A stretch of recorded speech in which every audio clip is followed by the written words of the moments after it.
परमात्मा से है मेरी आत्मा, अब चल कर ले मिलन। परमानंद का अनुभव कर, ओ परमानंद का अनुभव कर, तू धन्य बना जीवन।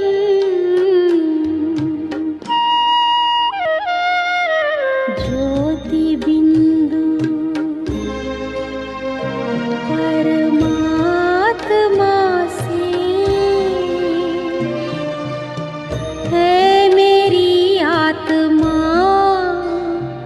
अब चल कर ले मिलन।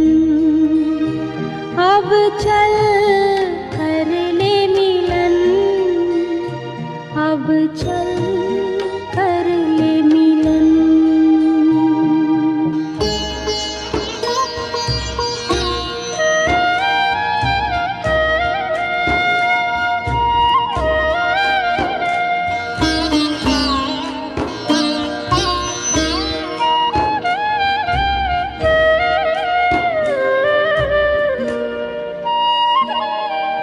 प्रभु की प्राप्ति का मूल मंत्र है संपूर्ण समर्पण।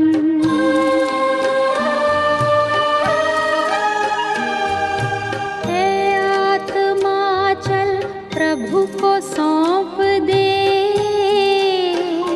तू सारा जीवन। ओ देख प्रभु तेरे निकट विराजे, ओ देख प्रभु तेरे निकट विराजे, कर ले अभिवादन। ज्योति बिंदु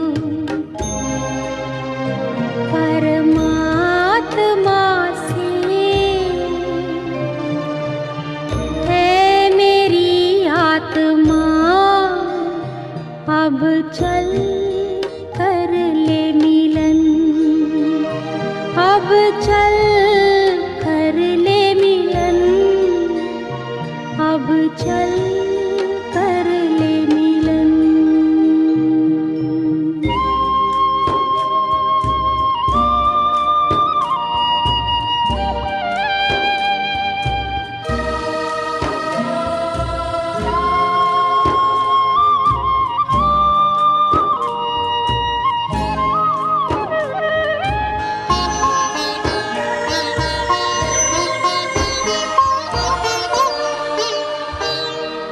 ज्योति बिंदु के प्रेम सिंधु में चल आज नहा ले।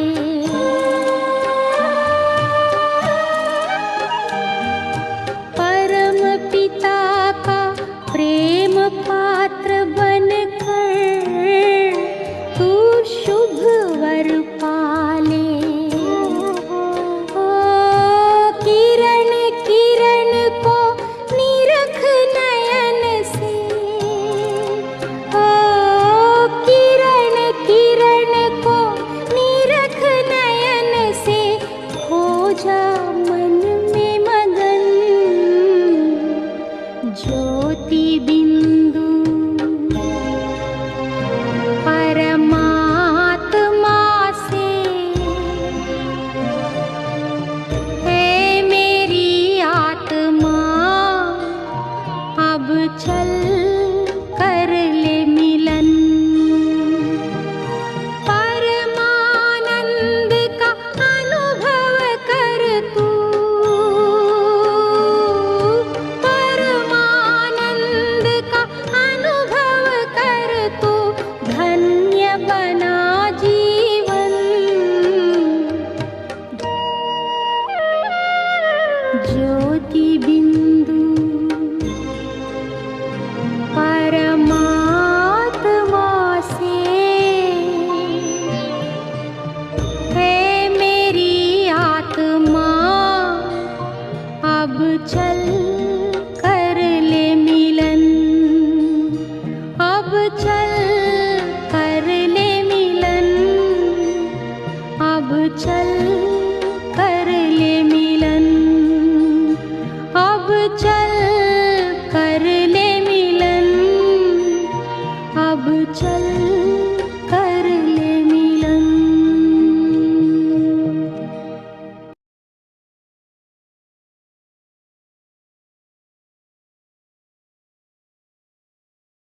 राजयोग शिविर के 5वें दिन के लेसन में आप सभी का बहुत बहुत स्वागत है। अभिवादन है, अभिवादन है। बहुत सुंदर गीत के साथ अभी हम राजयोग का अभ्यास कर रहे थे।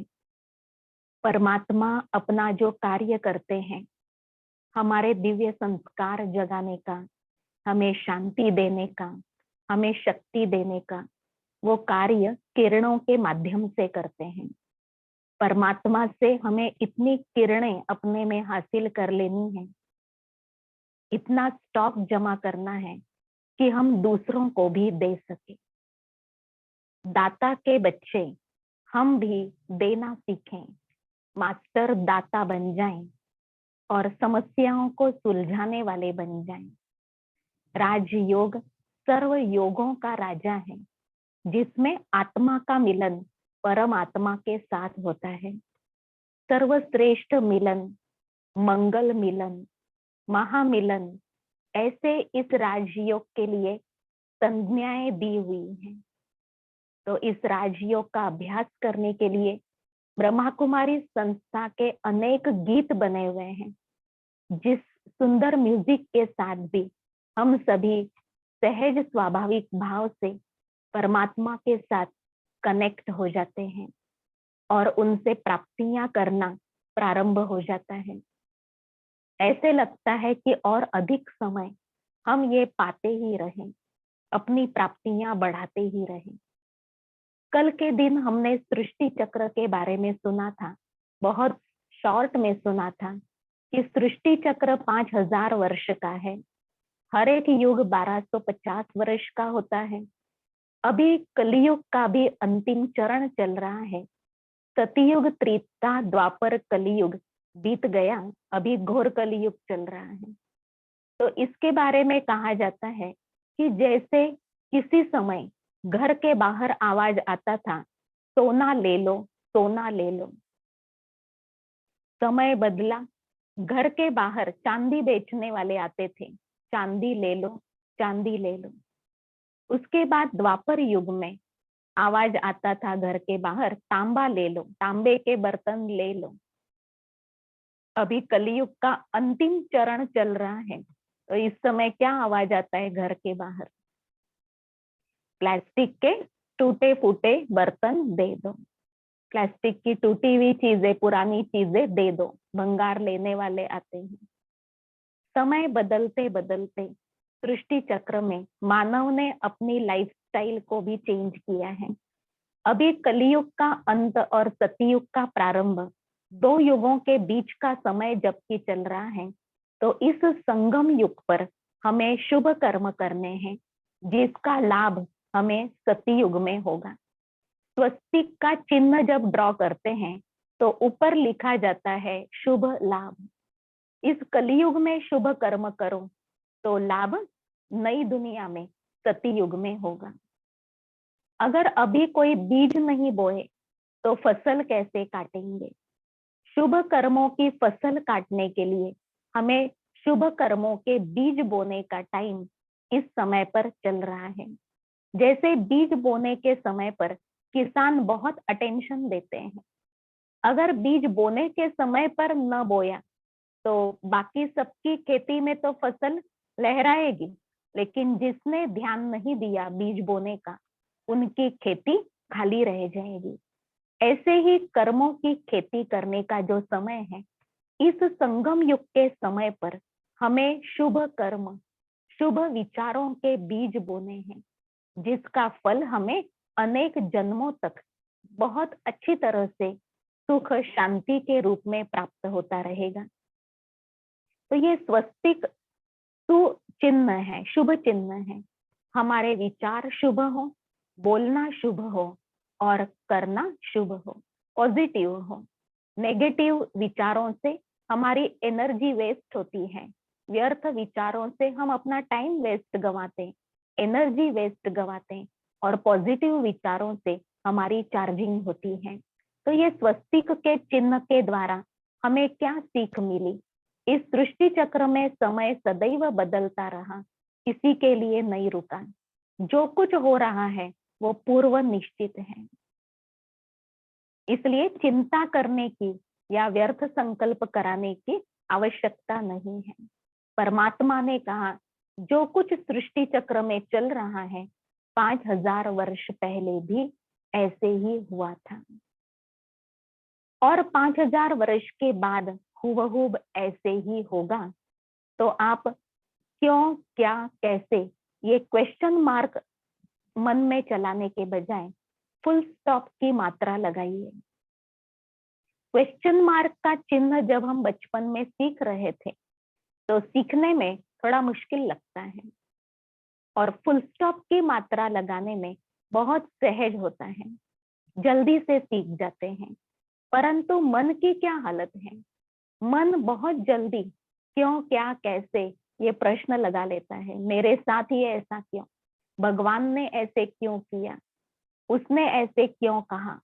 तो क्यों, क्या, कैसे, ऐसे कैसे अनेक प्रश्न माइंड में चलते हैं। तो प्रश्न चित्त का चेहरा देखो और प्रसन्न चित्त का चेहरा देखो, कितना फर्क होता है। जिसके माइंड में संकल्प होगा कि जो हो रहा है उसमें कुछ न कुछ राज है, क्या कल्याण है वो अभी पता नहीं पड़ रहा है, आगे चल करके पता पड़ेगा शायद, लेकिन कुछ न कुछ रहस्य है ही हर एक घटना में।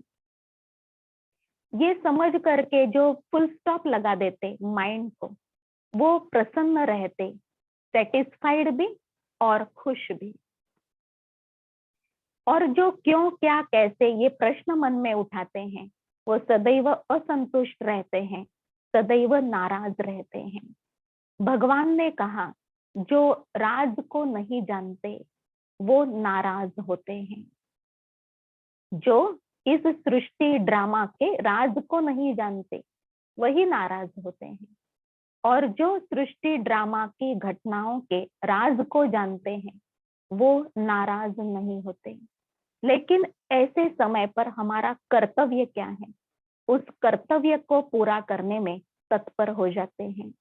जैसे सूर्य हर रोज उगता है, ऊपर तक आता है आकाश में और अपना प्रकाश देने का कार्य हर रोज करता है, उसी तरह जिसके पास ज्ञान समझ में आ गया, केवल सुना नहीं लेकिन समझ में आ गया, उनको अपने कर्तव्य निभाने के लिए जो तत्परता है वो सहज आ जाती है। वो अपना कर्तव्य निभाने के लिए अपने तन और मन को इतना शक्तिशाली बना लेते हैं। तो आज सृष्टि चक्र के ज्ञान को रिवाइज करते हुए एक चित्र और आपको दिखाते हैं जिसमें बताया है कि सृष्टि इस समय पर लास्ट कंडीशन पर है। जैसे किसी को ऑक्सीजन पर रखा जाता है तो सभी होप छोड़ देते हैं ना कि अब ये ज्यादा रहेंगे नहीं, ऐसे ये सृष्टि इस समय पर अंतिम श्वास ले रही है क्योंकि इसके विनाश के लिए बॉम्ब, मिसाइल्स आदि अनेकों तैयार हो चुके हैं और थोड़े से कारण से बहुत बड़ा युद्ध भी प्रारंभ कर सकते हैं। और ये सारी सृष्टि विकारों के अग्नि में जल रही है, धग धग सारे विकारों के, बुराइयों के अग्नि में जल रही है। किसी में लोभ चरण सीमा पर है, किसी में मोह अति में जा रहा है, किसी में काम वासनाएं अति में जा रही हैं, तो किसी का क्रोध जो है वो बहुत नुकसान कर रहा है। ईगो की तो बात ही नहीं पूछो, ईगो इतना टकराता है दूसरों के साथ कि उसके कारण संबंध टूट रहे हैं और मानव अकेला हो जाता है। तो ये काम, क्रोध, लोभ, मोह, अहंकार, ये 5 विकारों की अग्नि में ये सृष्टि जल रही है। ये विकारों का राक्षस, अधर्म का राक्षस दिन प्रतिदिन बड़ा बड़ा होता जा रहा है, कम होने का नाम ही नहीं ले रहा। और कई पुराने शास्त्र, पुराने हमारे परंपराओं की बनी हुई बातें गुरु लोग सुना रहे हैं कि 40,000 वर्ष तक और यह कलयुग चलने वाला है। परंतु वर्तमान स्थिति देखिए कलयुग की, अगर ऐसी दुनिया 40,000 वर्ष तक और चलेगी तो ये सृष्टि मानव के रहने के योग्य नहीं होंगी। इससे तो जल्दी इस सृष्टि पर महापरिवर्तन आ जाए, घोर अंधकार वाली रात समाप्त हो और सबके लिए सुख का सवेरा जल्दी जल्दी आ जाए, ये शुभ कामनाएं करनी चाहिए। और परमात्मा श्रेष्ठ ज्ञान दे रहे हैं, उसे एक कान से सुन दूसरे कान से निकालना नहीं है। कई हैं जो एक कान से सुन दूसरे कान से निकाल देते हैं, तो उनको अज्ञान की नींद में सोया हुआ कुंभकर्ण कहा जाता है। परमात्मा कहते हैं जागो। परमात्मा का ज्ञान किसी न किसी भाई या बहन के द्वारा ही मिलेगा ना, तो वो बहन या भाई कह रहे हैं कि जागो, अब ये सृष्टि अपना अंतिम चरण पूरा कर रही है। इस सृष्टि के अभी लास्ट के दिन चल रहे हैं, यहाँ पर बहुत बड़ा चेंज होना है। उस महापरिवर्तन के लिए अपने आप को परिवर्तन करो। और ये स्वयं के अंदर परिवर्तन किस आधार से होगा? परमात्मा की किरणों के आधार से, परमात्मा का प्रकाश अपने में लेने के आधार से, मेडिटेशन के आधार से अपने अंदर पॉजिटिव चेंजेस आएंगे और पावर आएगी। विल पावर के आधार से आने वाले महापरिवर्तन के समय का हम सामना कर सकेंगे। महापरिवर्तन के समय को अच्छी तरह से हम अंडरस्टैंड कर सकेंगे और लाभ ले सकेंगे। क्या लाभ लेंगे? समय समय पर जो घटनाएं दिखाई देती हैं, उनके लिए ये सोच सकते हैं कि नथिंग न्यू। 5000 वर्ष पहले, अर्थात सृष्टि चक्र जो है 5000 वर्ष का कल्प पहले भी ये बातें हुई थी, और हम राजयोग के द्वारा अपनी शांति शक्ति का स्टॉक जमा कर रहे थे। अभी भी वो बातें हो रही हैं और ये समय पास हो जाएगा, ये दिन सहज बीत जाएगा और फिर नया सवेरा आएगा। सबके लिए सुख के दिन आएंगे। राजयोग के आधार से संकट के समय में संकट को परीक्षा समझना, संकट को रिपीटेशन समझना। सृष्टि नाटक की एक रील खुल रही है, रिपीटेशन हो रहा है। राजयोग के ज्ञान के आधार से हम अपने संकल्पों को समझदारी के संकल्पों के रूप में क्रिएट कर सकते हैं। आज हम और एक अगली बात समझने का पूरा प्रयास करेंगे कि सृष्टि चक्र के 5000 वर्ष में मनुष्य आत्मा मैक्सिमम कितने जन्म लेती है और मिनिमम कितने जन्म होते होंगे। सबका एक जैसा नहीं होता। सृष्टि चक्र में 550 करोड़ से अधिक मनुष्य आत्माएं अपना अपना शरीर धारण करके पार्ट प्ले कर रहे हैं, पुनर्जन्म के चक्र में आते हैं। पुनरपि जननम पुनरपि मरणम, ये हमारे शास्त्रों में परिचय दिया गया है आत्मा के बारे में। जन्म लेना है, फिर समय पर पुराना शरीर छोड़ना है, उसको मृत्यु कहा जाता है। आत्मा को तो मरना नहीं है, आत्मा को नया शरीर रूपी ड्रेस धारण करना है। तो जन्म मृत्यु के चक्र में क्या होता है? जब आत्मा पुराना शरीर त्यागती है, जाकर के नया शरीर धारण करती है, तो आत्मा का नया एड्रेस, नया नाम, नया शरीर रूपी ड्रेस धारण हो जाता है। नए माता पिता मिल जाते हैं, सब कुछ नया। और मृत्यु और जन्म के बीच में परमात्मा से मिलना होता है। परमात्मा क्या करते हैं?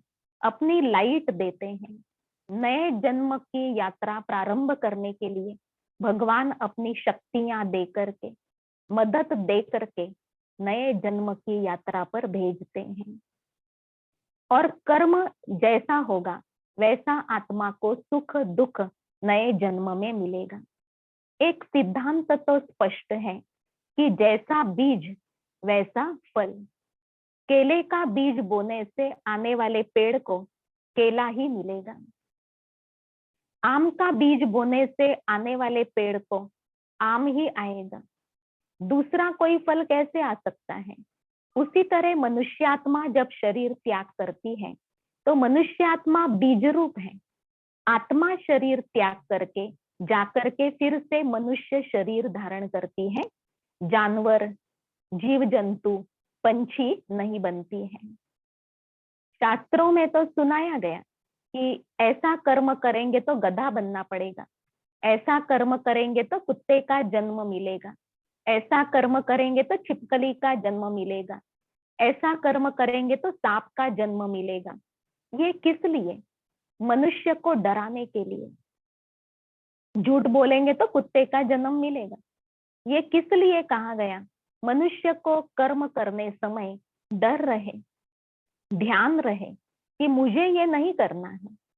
परंतु समय बीतते मनुष्य को डर नहीं रहा, लेकिन वो बात बुद्धि में पक्की हो गई कि अगर ऐसा कर्म करेंगे तो कुत्ते, गधे, जानवर आदि का जन्म मिलता है। तो कोई भी जब शरीर त्यागते हैं तो वहां पर कुछ ऐसी विधियां होती हैं जिससे देखने की कोशिश करते हैं कि ये नए जन्म में जाकर के कौन सा जीव बना। फिर कह देते सांप बना होगा, किसी के लिए कह देते कि कुत्ते का जन्म मिला। परंतु परमात्मा ने खुशखबरी सुनाई कि मनुष्य आत्मा बीज रूप है। मनुष्य आत्मा जब शरीर छोड़ती है तो उसको मनुष्य का ही जन्म लेना है। जीव जंतु पंछी आदि अनेक योनियां हैं, परंतु आप है मनुष्य आत्मा, आपको मनुष्य योनि में ही बार बार जन्म लेना है।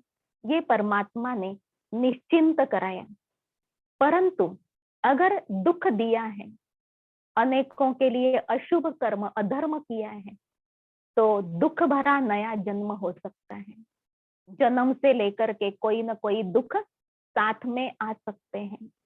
अगर बहुतों को सुख दिया तो नए जन्म से लेकर के बुढ़ापे तक सुख ही सुख मिलेगा। जैसा कर्म ऐसा फल मनुष्य आत्मा को मनुष्य शरीर के द्वारा ही भोगना है, जानवर आदि बन करके नहीं। एक कहानी बताते हैं। कहते हैं एक सेठ जी बड़े कंजूस थे, बहू बहुत दानी थी। सेठ जी को लगता था जमा रखें, बहू को लगता था कुछ तो दान करें। एक बार क्या हुआ, एक भिखारी बाहर में चिल्ला रहा था कि 3 जन्मों का भूखा हूं, कुछ दे दो। तो बहू ने ऊपर से खिड़की से कहा कि हम भी बासा खाते हैं, कल उपवास करेंगे। तो सेठ जी ने बहू की ये बात सुनी और उनको बहुत बुरा लगा कि हमने बहू को तो रानी के ठाट से रखा है और क्या कहती है हम बासा खाते हैं और कल उपवास करेंगे। तो बहू के पिताजी को बुला लिया और कहा देखिए ये हमारा ऐसा बदनामी कर रही, नाम खराब कर रही है। तो बहू के पिताजी ने कहा कि हमारी बेटी बहुत ज्ञानी है, जरूर उसमें कुछ न कुछ अर्थ है, ऐसा क्यों कहा। बेटी को बुला करके पूछा कि बेटी आपने सेठ जी का नाम खराब क्यों किया। तो बहू ने कहा कि आज हम साहूकार हैं, हमारे पास बहुत धन है, क्योंकि हमने पिछले जन्म में पुण्य किए, दान किए होंगे, तो आज हमारे पास सब कुछ है। अर्थात कल किया हुआ आज हम खा रहे हैं, तो बासा खा रहे हैं। लेकिन इस जन्म में हम कुछ नहीं कर रहे, दान धर्म पुण्य किसी को सहयोग हम नहीं दे रहे हैं, तो हम कल क्या करेंगे, अगले जन्म में क्या करेंगे, उपवास करेंगे, हमें कुछ नहीं मिलेगा। तो ये सुनने से सेठ जी की आंख खुल गई। पास्ट के पुण्य कर्मों के आधार से आज सब कुछ है, परंतु इस जन्म में अगर किसी को अपने तन मन धन से सहयोग नहीं दिया, अपनी विशेषताओं से सहयोग नहीं दिया, तो हम अगले जन्म में क्या करेंगे, इन सुखों से वंचित रह जाएंगे। तो सेठ जी ने अपने स्वभाव को परिवर्तन किया। मनुष्य आत्मा के कर्म उसे सुख देते हैं, मनुष्य आत्मा के कर्म ही उसे दुख देने वाले हैं। तो कर्मों की तरफ वर्तमान समय पर कितना ध्यान होना चाहिए, बोल की तरफ कितना ध्यान होना चाहिए, और कर्म और बोल का बीज जो है फाउंडेशन वो है थॉट्स। तो थॉट्स के ऊपर कितना ध्यान हो, जिससे हम थॉट्स से भी कोऑपरेटिव रहें, अपने रिलेटिव्स के, भगवान के और इस प्रकृति के, सारे विश्व के। अगर हम थॉट से ही कोऑपरेटिव हैं, सहयोग दे रहे हैं, सेवा भावना है, तो शब्दों से और कर्मों से तो सेवाधारी सहज बन जाएंगे। सेवा का मेवा जरूर मिलता है, सेवा का बल मिलता है, जो बल स्वयं ने कमाया हुआ है, और वो हमारा भाग्य है। वो भाग्य हमारा कोई छीन नहीं सकता। कहीं कम हो जाएगा ये चिंता करने की आवश्यकता नहीं, क्योंकि हमने अपने मेहनत से, अटेंशन से वो भाग्य बनाया है। दूसरे किसी ने दिया हुआ तो डर रहता है कि कहीं मेरा छीना न जाए, लेकिन खुद ने बनाया तो उसको आप जन्म जन्मांतर बहुत प्रेम से भोगते रहेंगे। आज हम भारत का उत्थान और पतन कैसे होता है वो शॉर्ट में पुनर्जन्मों की सीढ़ी समझने का प्रयास करेंगे। कल के दिन हमने सुना हमारा भारत स्वर्ग था, अपार सुखों का समय था। गोल्डन कलर में यहाँ सीढ़ी के चित्र में स्वर्ग का समय दिखाया गया है। गोल्डन अर्थात आत्मा की स्टेज भी प्योर सोने के जैसी थी। सतयुग के 1250 वर्षों में आत्मा ने 8 पुनर्जन्म लिए। 1250 वर्षों में 8 पुनर्जन्म अर्थात एक एक जन्म की आयु लगभग 150 वर्ष होती है। जहां लक्ष्मी नारायण, राधा कृष्ण ऐसे अनेक देवी देवताएं रहते हैं, तो सतयुग के प्रारंभ में 9 लाख देवी देवताओं का हमारे भारत में निवास होता है। सारा ही भारत देवालय बन जाता है। भारत की महिमा अपरम अपार है। भारत देव आत्माओं की भूमि है। यहाँ पर मानव ही देवी देवताओं समान थे। मस्तक पर ताज होता था, क्योंकि भारत बहुत प्रॉस्परस था, जिसके लिए कहा दूध घी की नदियां बहती थी।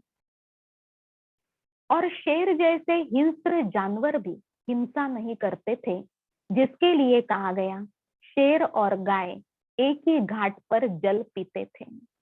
अर्थात उस समय प्रकृति भी बहुत सुखदायी थी। तो सतयुग के 1250 वर्षों में मनुष्य आत्मा ने 8 पुनर्जन्म लिए। 150 वर्ष की एक एक जन्म की आयु संपूर्ण प्यूरिटी, संपूर्ण सुख, संपूर्ण जीवन की शांति, आनंद यहाँ हम प्राप्त करते थे। फिर त्रेता युग आया। त्रेता युग भी 1250 वर्ष का है, जहाँ श्री राम, श्री सीता जैसे पावन देवी देवताओं का निवास था। त्रेता युग ये सिल्वर एज का टाइम है। आत्मा की स्थिति चांदी के समान है। नई दुनिया थोड़ी सी पुरानी हो गई, जैसे नया घर 1 साल के बाद थोड़ा पुराना हो गया, बस इतना ही अंतर। 1250 वर्ष के बाद त्रेता युग आया, तो 9वां जन्म श्री राम का, इसलिए श्री राम नवमी मनाई जाती है और श्री कृष्ण जन्माष्टमी मनाई जाती है, क्योंकि श्री कृष्ण के समान 8 जन्म। फिर सतयुग, त्रेता युग। त्रेता युग में मनुष्य आत्मा ने 12 पुनर्जन्म लिए, तो सतयुग के 8, त्रेता के 12, ऐसे 20 जन्मों में हम आत्मा अपार सुख, बिना कोई दुख की घटना के इतने सारे जन्म हमारे व्यतीत होते हैं। 2500 वर्ष जीवन में स्थायी सुख होता है। कलियुग में क्या है, थोड़ा सुख है, थोड़ा दुख है, परंतु सतयुग और त्रेता युग में क्या होता है, जीवन में स्थायी सुख होता है, चिंता नहीं कब क्या हो जाए। तो सतयुग के और त्रेता युग के इस कालावधि में भारत स्वर्ग होता है, जिसको वैकुंठ कहा गया। अलग अलग नाम है, पैराडाइज, जन्नत, बहिश्त, हेवन, बहुत अच्छे अच्छे नाम उस दुनिया को दिए गए। समय तो बीतना ही है। समय परिवर्तन होते द्वापर युग आ गया, जहां से अनेकता प्रारंभ हुई, मतभेद प्रारंभ हुए और बॉडी कॉन्शियसनेस प्रारंभ हुआ। अपने को देह समझना, और दूसरे आत्मा को भी देह समझना।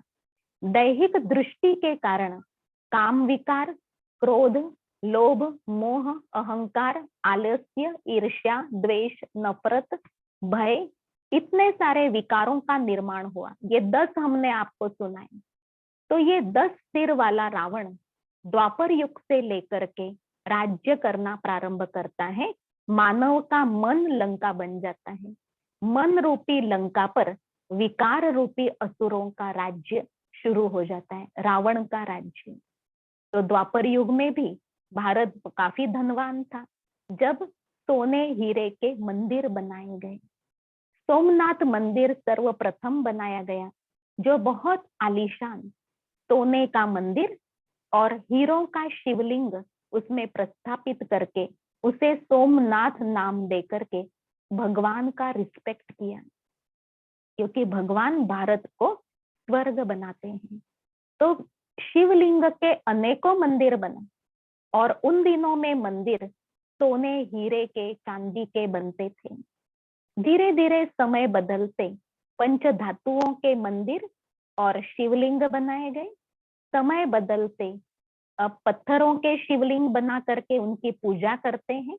ऐसे ही श्री कृष्ण की पूजा, श्री लक्ष्मी नारायण की पूजा, फिर गणेश, हनुमान और पंच तत्वों की पूजा करना भारत में प्रारंभ हुआ।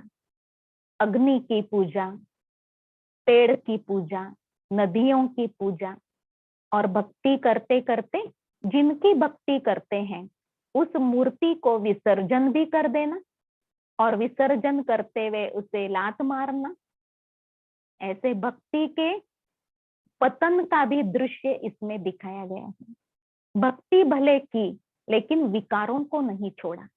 तो द्वापर युग परिवर्तन होते हुए कलयुग आ गया, क्योंकि भक्ति करते करते अल्पकाल की शांति, मनोकामना पूर्ण होना, ये अनुभव तो हुए, परंतु मनोविकारों का त्याग नहीं हुआ और भी बढ़ते गए। तो दिनों दिन फिर सृष्टि बिगड़ती गई, जिसको कलयुग कहा गया। कलयुग में अत्याचार, भ्रष्टाचार, अंधश्रद्धाएं और मनुष्यों को भगवान मानना, मनुष्य शरीरों को भगवान मानकर उनकी पूजा करना, ऐसे भक्ति मार्ग की गिरावट की अवस्था इस सीढ़ी के चित्र में दिखाई है।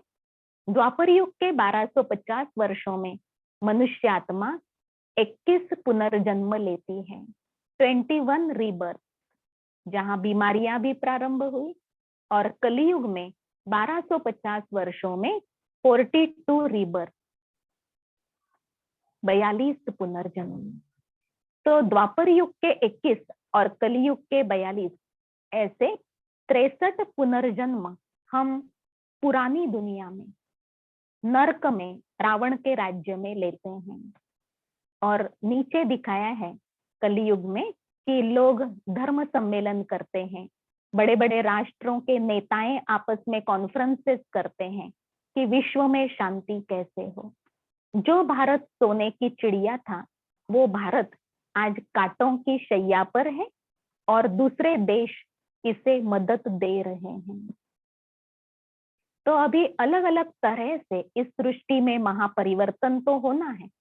कलयुग के अंत में अब परमात्मा प्रजापिता ब्रह्मा बाबा के शरीर में परकाया प्रवेश करके हमें दिव्य ज्ञान दे रहे हैं। परमात्मा हमें मिले, परमात्मा हमें सत्य ज्ञान दे रहे, उनका ज्ञान हमें मिल रहा है, और जीवन का नया लक्ष्य मिला कि हमको फिर से देवता, देव आत्मा बनना है। हम है ही देवात्मा, हमको फिर से देवता बनना है, मनुष्य से देवता। तो ज्ञान नया मिला, पिता नया मिला, और लक्ष्य भी नया मिला। इसका अर्थ हमारा जीते जी नया जन्म हुआ है, जीते जी नया जन्म।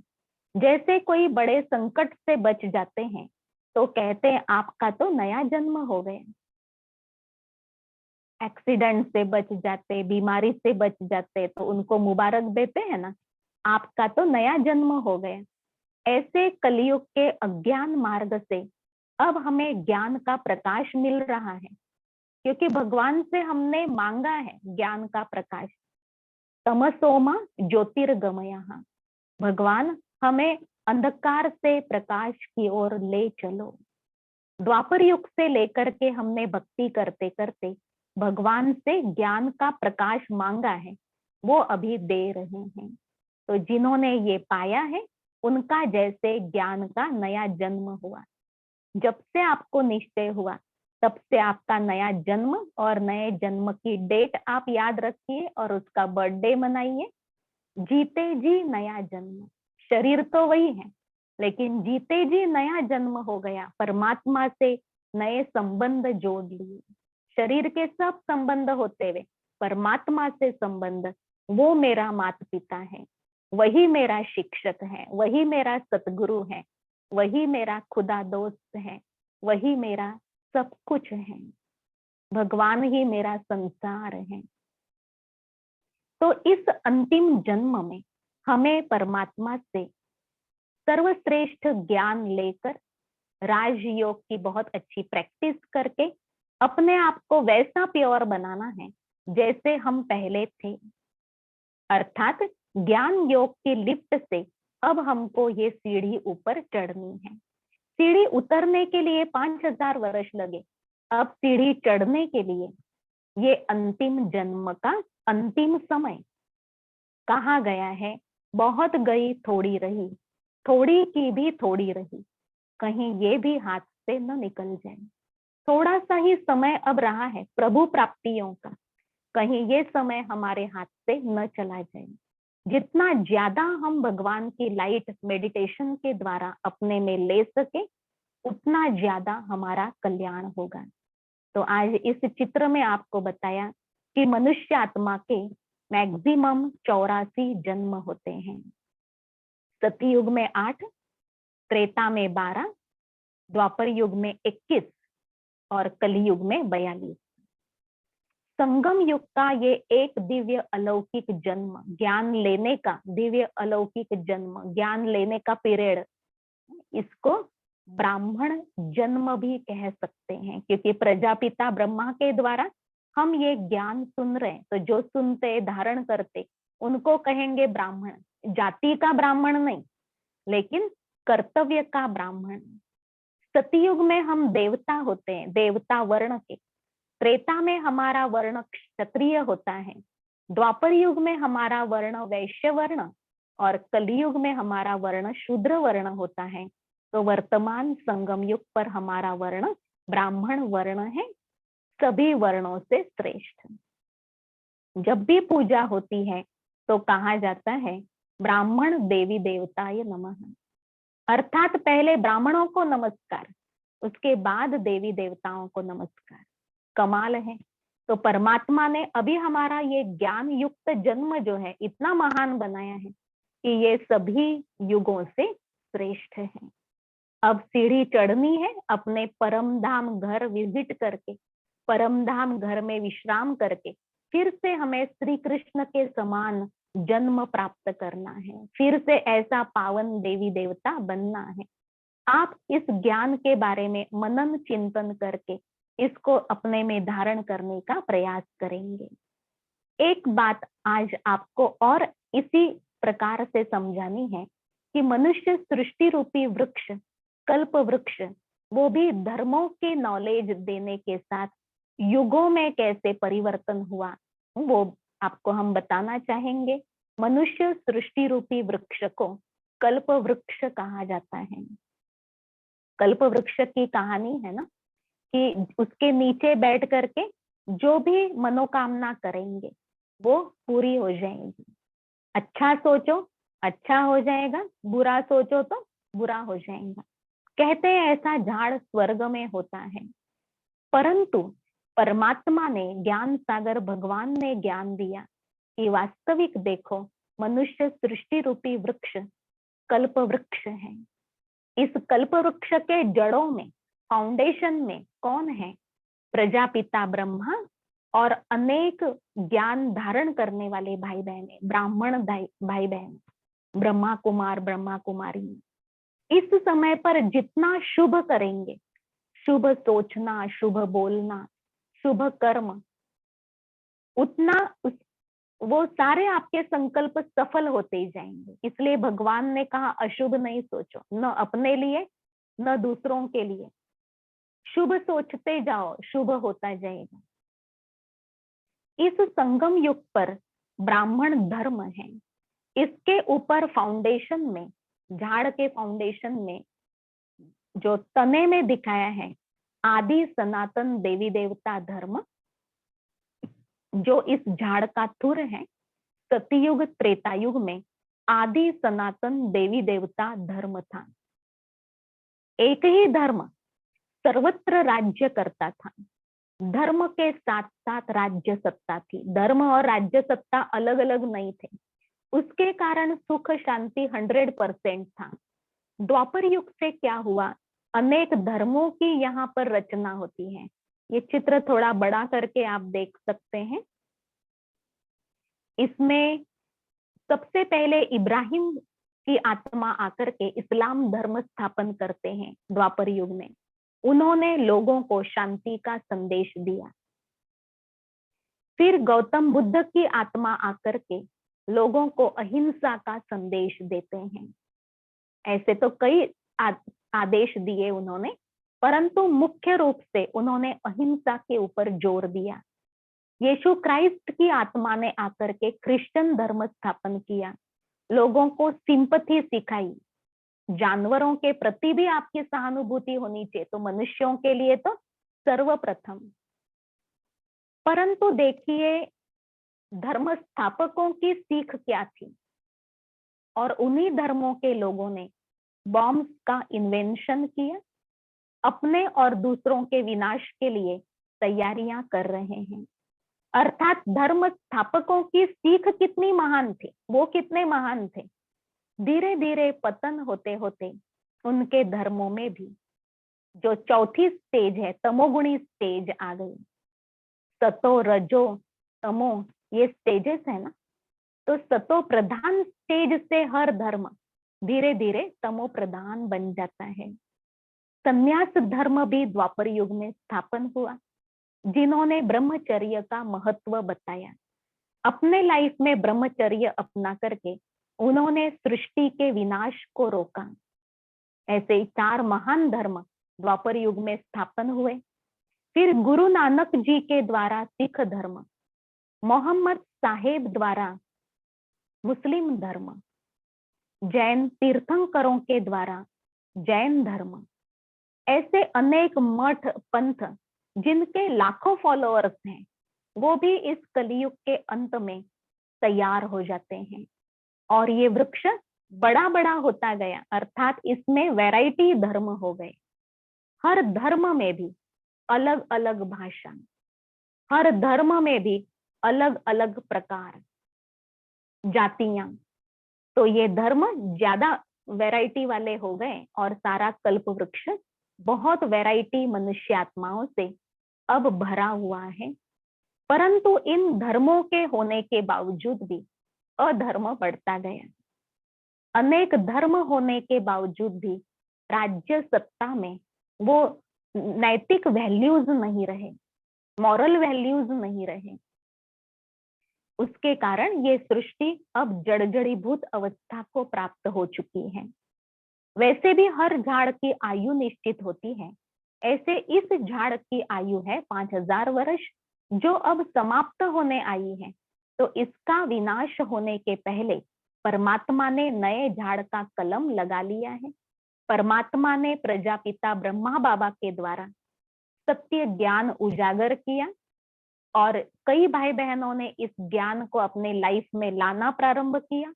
उन्होंने दूसरों को सिखाया, उन्होंने अपने लाइफ में अपनाया। ऐसे करते आज लाखों भाई बहनें सत्य ज्ञान को अपने लाइफ में प्रैक्टिकल ला रहे हैं और भगवान से अनंत प्राप्तियां कर रहे हैं। आप भी अभी प्रारंभ कर चुके हैं। अर्थात परमात्मा ने नई दुनिया प्रारंभ करने के लिए अपना कार्य शुरू कर दिया है, नए झाड़ का कलम लगा दिया है। अब इस सृष्टि का विनाश बॉम्ब्स, मिसाइल्स, नेचुरल कैलिमिटीज, ग्रह युद्धों के द्वारा होना है, परंतु परमात्मा का नवनिर्माण का कार्य प्रारंभ हो चुका है। पुराने घर को तोड़ने के पहले नया घर बनाया जाता है, ऐसे ही परमात्मा ने नई सृष्टि प्रारंभ होने का कार्य प्रारंभ करके फिर पुराने दुनिया के विनाश की एक तरफ तैयारियां भी करवाई हैं। तो अब जबकि हम इस कल्प वृक्ष के नीचे बैठे हैं, तो हमें शुभ शुभ शुभ ही करना है। महात्मा गांधी जी ने 3 बंदर बनाए और उनसे सीख दी, बुरा नहीं बोलो, बुरा नहीं सोचो, बुरा नहीं देखो। अब ये सीख मनुष्यों के लिए है, न कि बंदरों के लिए। परंतु मानव बंदर जैसी चंचल बुद्धि वाला हो चुका है, इसलिए बंदरों को प्रतीक मात्र रख करके वो सीख दी। परमात्मा ने 2 बातें और भी ऐड की कि बुरा नहीं सोचो और बुरा नहीं करो। शुभ बोलो, शुभ सोचो, शुभ करो, अच्छी बातें देखो, अच्छी बातें सुनो, क्योंकि उसका प्रभाव आपके मन पर पड़ता है और आपके मन का प्रभाव आपके विश्व पर पड़ रहा है। विश्व को बदलना है तो आपको अपने माइंड की स्टेज को प्योर बनाना होगा। ऐसे नहीं कि विश्व बदलेगा तो हम बदलेंगे, नहीं, हम बदलेंगे तो सारा विश्व परिवर्तन होगा। हर एक का अपना अपना विश्व है ना, अपनी अपनी दुनिया बनी हुई। कम से कम हम अपने आप को, अपने विश्व को सशक्त बनाएंगे तो सारे विश्व को परिवर्तन होने के लिए ये हमारा बहुत अच्छा सहयोग होगा। ये झाड़ समझाने के लिए सीधा दिखाया है, वास्तव में ये झाड़ उल्टा है। क्यों? क्योंकि इस झाड़ का बीज रूप स्वयं सर्वशक्तिमान निराकार परमात्मा है। वे ऊपर के निवासी हैं, परम धाम घर के निवासी हैं, और हम सभी मनुष्य आत्माएं इस पृथ्वी पर नीचे हैं। इसलिए ये झाड़ उल्टा है। पत्ते नीचे हैं, धर्म शाखाएं नीचे हैं और बीज ऊपर हैं। आज भी वो बीज रूप परमात्मा हम सभी को अपनी शक्तियों से सींच रहे हैं। अब हमारा भी कर्तव्य क्या है? उस परमात्मा के साथी बन करके इस सारे कल्प वृक्ष को शक्तियां, शुभ वाइब्रेशन देना। जितना मेडिटेशन के मार्ग पर आगे बढ़ते जाएंगे, उतना हम ईश्वर के समान सारे विश्व को अपने शुभ विचारों की गिफ्ट देते रहेंगे। तो आज हमने कल्प वृक्ष के बारे में भी सुना। कल के दिन हमें राजयोग के विषय में बहुत अच्छी डेप्थ सुननी है कि राजयोग के आधार स्तंभ क्या है, कैसे हम परमात्मा से संबंध जोड़ें, परमात्मा से प्राप्तियां क्या क्या होती हैं, परमात्मा की सही पहचान मिलने के बाद, अपनी सही पहचान मिलने के बाद उसको कैसे यूज करना है, उसके बारे में हमें कल के दिन सुनना है। ईश्वर के द्वारा होने वाली निरंतर प्राप्तियां क्या हैं। भगवान धरती पर आकर के अपना सब कुछ लुटा रहे हैं। देने वाला अथक होकर के दे रहा है, लेने वालों ने भी लेने में थकना नहीं है। आज जो सुना इसके बारे में कृपया आप मनन करें, याद करने की कोशिश करें कि आपने क्या सुना, कितना याद रहा, क्या अच्छा लगा, क्या क्या हमारे प्रश्न हैं। फिर हम परसों के दिन प्रश्न उत्तर का सेशन रखेंगे ही। हमारे बड़े दीदी आपसे मिलेंगे, आपको आशीर्वचन सुनाएंगे और आप हमसे अपने प्रश्नों का उत्तर ले सकते हैं। हम समझते हैं जो आगे के लेसन आप सुनते जा रहे हैं तो प्रश्नों के उत्तर सहज मिल रहे हैं। चलिए अभी हम 5 मिनट के लिए राजयोग की प्रैक्टिस करते हैं। जैसे कि आपको रिक्वेस्ट किया था कि आप आंखें खुली रखें, क्योंकि हमें योग तो कर्म करते हुए भी करना है। आगे चल करके कर्म करते हुए हमें ईश्वर की याद का आनंद लेना है, शक्तियां लेते रहना है, कर्म में हमको भगवान की मदद लेते रहना है। आंख बंद करेंगे तो कर्म कैसे करेंगे? कर्म रुक जाएगा। इसलिए आंखें खुली रख करके भगवान को याद करना सिखाया गया। कई बार आंख बंद करते से ही जो घटनाएं बीत चुकी वो घटनाएं सामने आती हैं, या तो हम रिलैक्स होने के कारण नींद आ जाती है। अगर हम योग में नींद में चले गए तो हमारी प्राप्ति तो नहीं हुई ना, अर्थात कमाई तो नहीं हुई ना। अगर कमाई होगी, शक्तियां भरेंगी तो खुशी में रहेंगे। कमाई होती रहती है तो खुशी मिलती है, और कमाई अगर नील हुई तो खुशी भी नहीं मिलेंगी, शक्ति का अनुभव नहीं होगा। इसलिए आंख खुली रखी जाती है मेडिटेशन के समय। और जो आपको वीडियो दिखा रहे हैं पॉइंट ऑफ लाइट परमात्मा का, ऐसे पॉइंट ऑफ लाइट, छोटे बल्ब और चित्र हमारे संस्था में मिलते हैं, जिसको सामने रख करके सहज हम राजयोग का अभ्यास करते हैं। परमात्मा ने जो माध्यम बनाया, प्रजापिता ब्रह्मा बाबा, इनका फोटो हमारे सेंटर पर हर एक क्लास में होता है, और भाई बहनें उसके सामने बैठ करके दृष्टि लेते हुए योग अभ्यास करते हैं। क्योंकि परमात्मा ने प्रजापिता ब्रह्मा बाबा के भ्रुकुटी में विराजमान होकर उनकी आंखों से शक्तियां दी। शक्ति की किरणें उनकी आंखों से ही हमें प्राप्त होती है।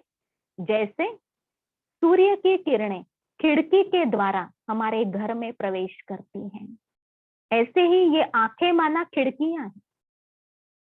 तो ब्रह्मा बाबा के फोटो से भी, उनकी दृष्टि से भी आज भी हम ईश्वर की वो शक्तियों की किरणें प्राप्त कर रहे हैं।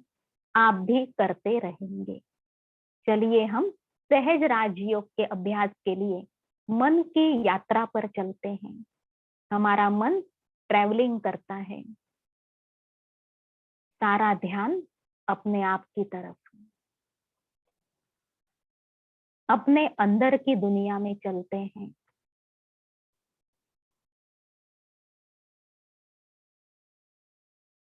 क्या है? जैसे बाहर की दुनिया विशाल है, ऐसे अंदर की दुनिया भी बहुत बड़ी है।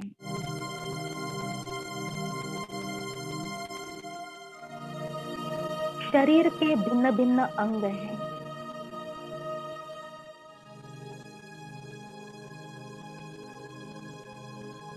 नैसर्गिक रीति से ये शरीर बहुत उत्तम रचना है।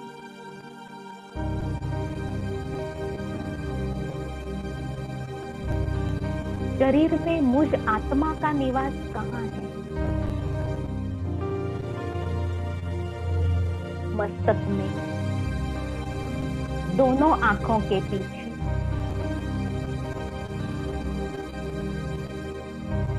अपने आप के लिए सोचिए, मैं एक दिव्य अद्भुत सितारा हूं।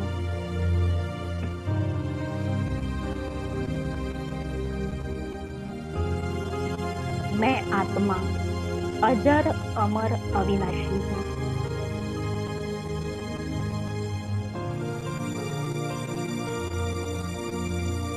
मैं आत्मा शक्ति स्वरूप हूं।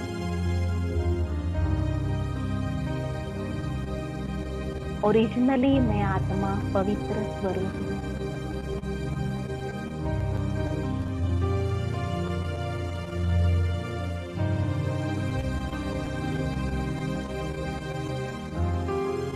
मुझ आत्मा का घर बहुत दूर ऊपर की तरफ है।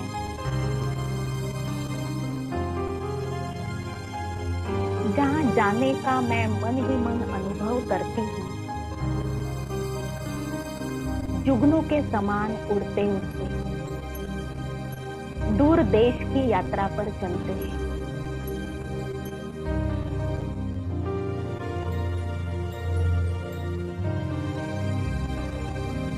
पहुंच गए परम धाम घर में, जहां सर्वत्र लाल सुनहरा प्रकाश, शांति ही शांति।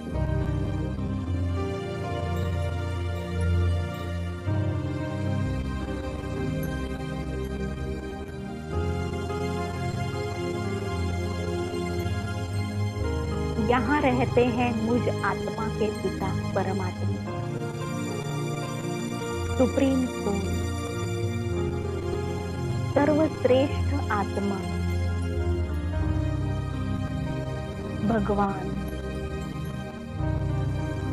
जिसका नाम है शिव बाबा, सत्यम शिवम सुंदरम, हमारे सामने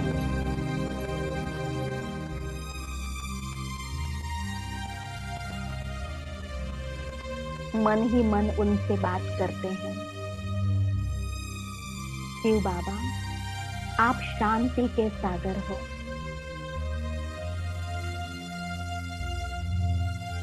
मैं आत्मा भी आपकी संतान, आपके समान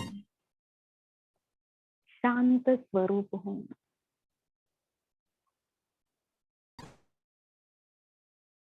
आपकी अनंत शांति की किरणें मुझ आत्मा में प्रवेश हो रही है।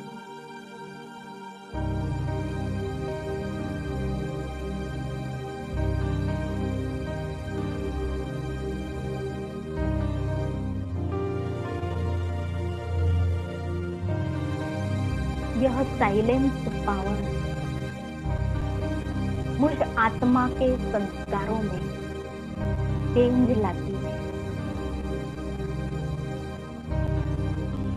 मुझे समझदार बनाती है।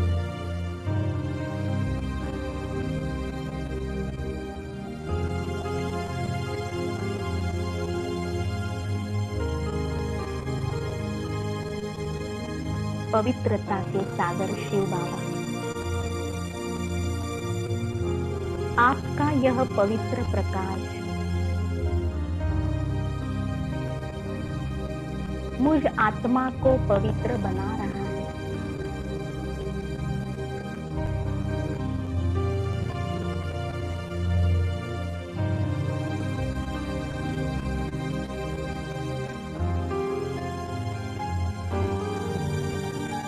आपकी याद से मेरे 63 जन्मों के विकर्म विनाश हो रहे हैं।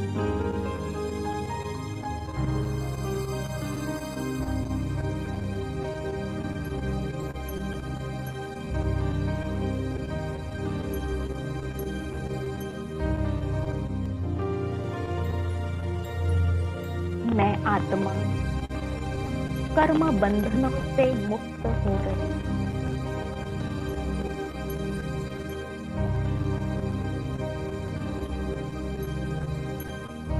आपकी याद से मुझ आत्मा को अपार स्नेह मिल रहा है।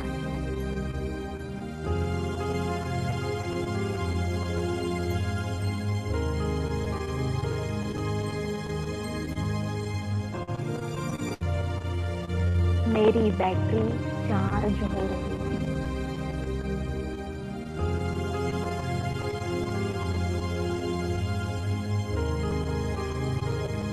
मैं शांत स्वरूप सत्य स्वरूप आत्मा परमात्मा की याद मन में साथ में लेकर परम धाम से लौटती हूँ कर्म क्षेत्र पर। अपने साकार शरीर में अभी अभी परम धाम से आई हुई आत्मा दूर दूर तक शांति और शक्ति का प्रकाश सर्व को दे रही है।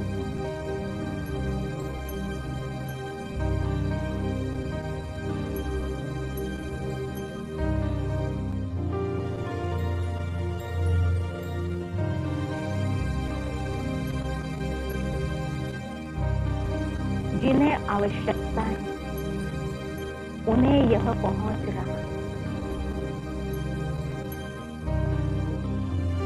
और वातावरण शुद्ध बन रहा है।